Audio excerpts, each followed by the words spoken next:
Good evening my dear children, this is decimal part 3 place value chart के हिसाब से Indian place value chart once, tense, 100, 1000, 10,000, lakh, 10 lakh, crore, 10 crore.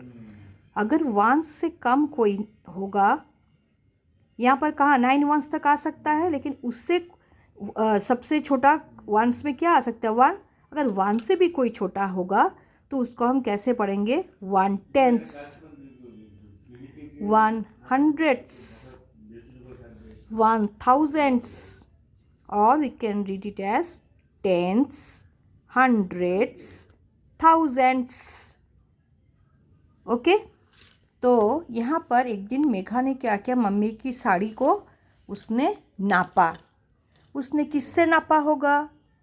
15 centimetre scale से नापा होगा, या 30 सेंटीमीटर स्केल से नापा होगा, या मेजरिंग टेप से नापा होगा, या 1 मीटर स्केल से नापा होगा। किससे इजी होगा? मेरे हिसाब से सारे सही हैं, लेकिन जल्दी लंबाई पता चलने के लिए हम उसको मेजरिंग टेप में साड़ी को मेज़र कर सकते हैं। तो उसने मेज़रमेंट किया। मेज़रमेंट करने के बाद उसने देखा कि इतना तक 5 मीटर्स होता है। उसके बाद भी थोड़ा सा बच जा रहा है। इसका मतलब साड़ी की लंबाई जो है 5 मीटर से ज़्यादा है। ओके, तुम जो तुम्हारी मम्मी की साड़ी खोल करके मम्मी को एक साइड पकड़ने के लिए बोलो और तुम खुद एक साइड पकड़ो, तुमको पता चल जाएगा कि ये लगभग 5 मीटर्स एंड 50 सेंटीमीटर है। मेज़र करने के बाद उनको क्या पता चला? उसने देखा कि साड़ी की जो लंबाई है 5 मीटर एंड 50 सेंटीमीटर। ठीक है, how to write this in metres? 5 metre 50 centimetre है, लेकिन हमको बोला गया है कि इसको एक मीटर यूनिट में लिखो, टोटल को मीटर यूनिट में लिखो। हम जानते हैं 100 centimetre is equal to 1 metre.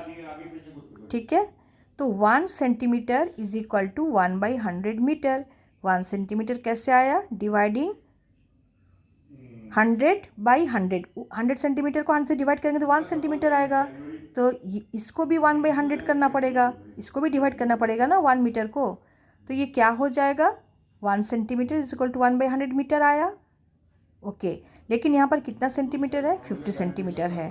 तो दोनों 1 सेंटीमीटर दिया गया है, तो 50 सेंटीमीटर इसको करने के लिए 1 × 50, यानी कि 1 सेंटीमीटर मतलब 1/100। तो 50 सेंटीमीटर मतलब क्या होगा? डेफिनेटली 1/100 × 50, तो 50/100। ठीक है, इतना मीटर्स। ओके, तो 100 से हम डिवाइड करेंगे 50 को। 100 से हम, क्योंकि 100 बड़ा है 50 छोटा है, इसलिए 100 zeros are 0। 50.00 मैंने अपनी सुविधा के लिए लिखा है। यहाँ पर जितना जीरो लिखने से भी कोई प्रॉब्लम नहीं है, उसका कोई वैल्यू नहीं है। तो 100 zeros are 0, माइनस करने के बाद 50 आया। फिर यहाँ पर पॉइंट हमने डाला। ठीक है, इसके बाद 0 है।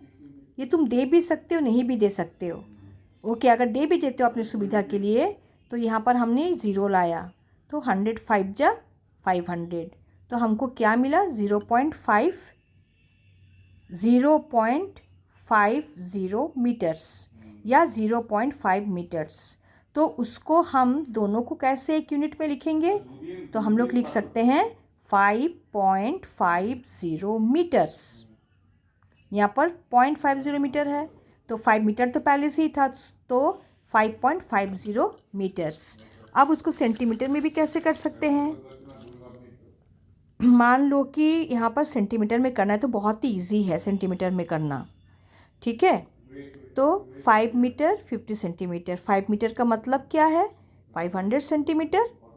500 सेंटीमीटर प्लस 50 सेंटीमीटर, टोटल कितना हो जाएगा? 550 सेंटीमीटर।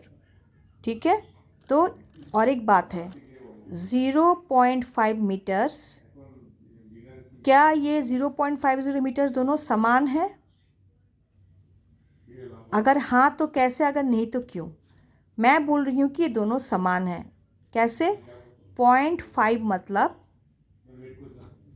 0.5 का मतलब क्या है? डेसिमल के बाद एक डिजिट है, इसलिए ये 5/10 हो जाएगा। 5/10 इज इक्वल टू डेसिमल के बाद कितना डिजिट है?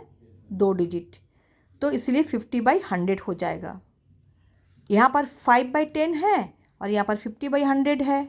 तो दोनों को बराबर करने के लिए न्यूमरेटर डिनोमिनेटर को मैंने 10 से मल्टीप्लाई किया, तो क्या हो जाएगा 50/100, 50/100। ओके, यहाँ भी 50/100, इसका मतलब 0.5 मीटर जो है 0.50 मीटर वही है। अब इसको एक यूनिट में कैसे लिख सकते हैं हम लोग? हम यहाँ पर 5 पॉइंट, क्योंकि हमने देखा है कि ये 0.50 डिवाइड करने के बाद 0.50 आया था, तो 5.50 मीटर्स या 5.5 मीटर्स, दोनों एक ही बात है। अगर सेंटीमीटर में करने के लिए बोला जाए तो क्या होगा? 5 metre is equal to 500 centimetre. तो 50 सेंटीमीटर और भी है, so 500 + 50 centimetre is equal to 550 centimetre. I hope you have understood.